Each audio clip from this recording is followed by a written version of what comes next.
Good morning, everyone. It is Thursday, January 11th. Oh my god. This thing, every time. Why does it lag like this? It's Thursday, January 11th. There's a few things to talk about, right? Yesterday we talked a little more about the SEC and the Bitcoin ETF. We'll talk a little more about that today, as it was apparently approved yesterday. And inflation, right? The inflation data was one of the main features of this morning. Realistically, we had the CPI data that came out, and we'll talk about that as the consumer price data was expected to come out, and it came out a little hotter than we had expected. So a few different things to talk about. Let me just see here. Why is this not wanting to load?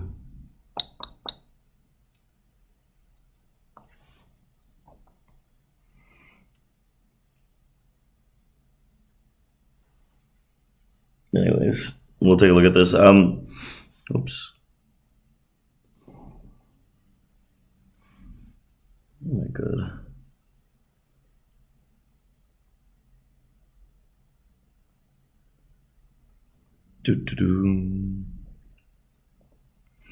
So, in terms of the CPI data that came out, okay, maybe this will work.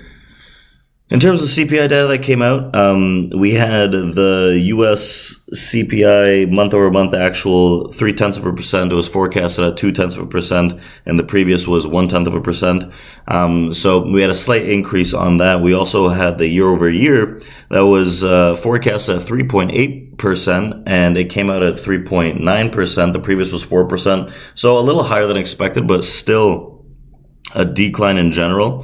We also had the core month-over-month 0.3% versus 0.3% expected, and then I believe where was it? Where was the other one? But generally speaking, the figures came out a little hotter than expected on that CPI data, which put some initial downside pressure in the overall market.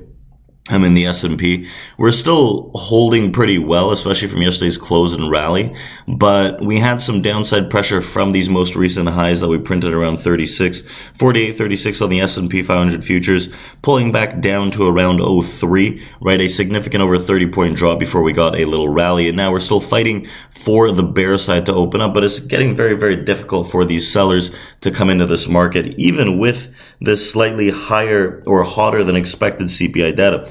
Now, we were looking for additional proof for the Federal Reserve that the disinflation process has fully engaged and the change in monetary policy might be warranted. But currently, the market's anticipating a 95.3% probability on the central bank keeping the Fed's funds rate at the range that it currently is, 5.25 to 5.55, during its January 30 to 31st meeting at the end of this month.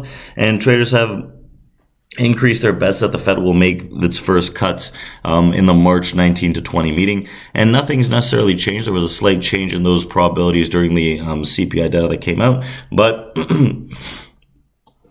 all in all, we went back to what we were expecting from that CPI data as the data flowed out and as the market prices stabilized in general. So there's no real changes. They're still expecting the first rate cut to come in March from the Federal Reserve.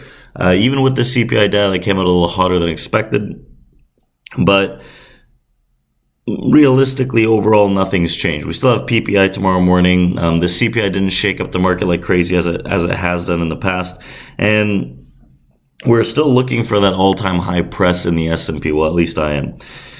In terms of, before we look at the actual levels and the areas on the S&P 500, in terms of crypto, right? Long waited the crypto ETF, the Bitcoin ETF, right?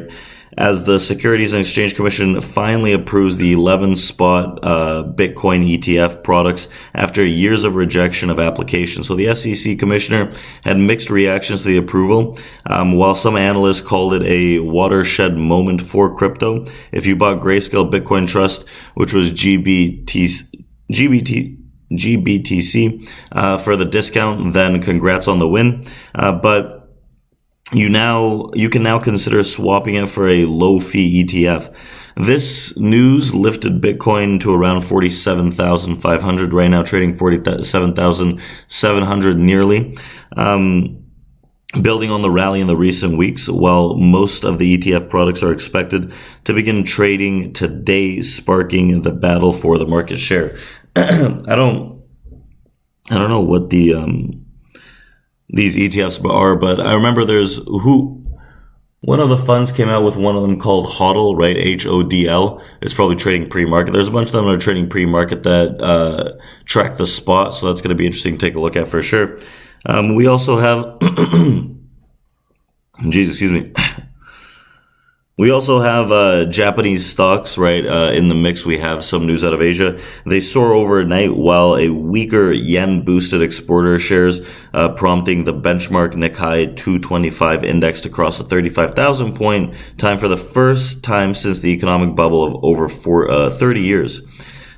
Ayako Sera, market strategist at the Sumitomo Mitsui Trust Bank, noted that Japanese stocks have been cheap for way too long due to the corporate governance reforms, and Warren Buffett's bets on trading houses have helped to lift sentiment, while traders continue to expect growth to return to the Japanese economy after years of deflation and tighter monetary policy. Weaker wage data cap bets of the Bank of Japan are raising interest rates soon as well.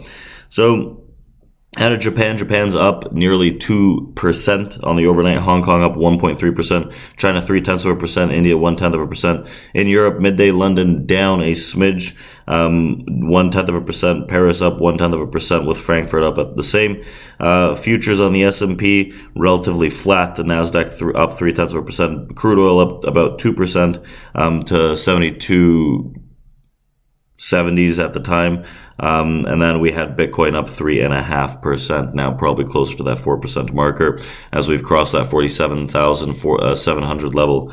So today, in terms of news, we have EIA natural gas inventory that comes out. We have Fed's Barkin that comes on the wire at 12:40 as well. And then to wrap up the day, we have the Fed's balance sheet and some other different things.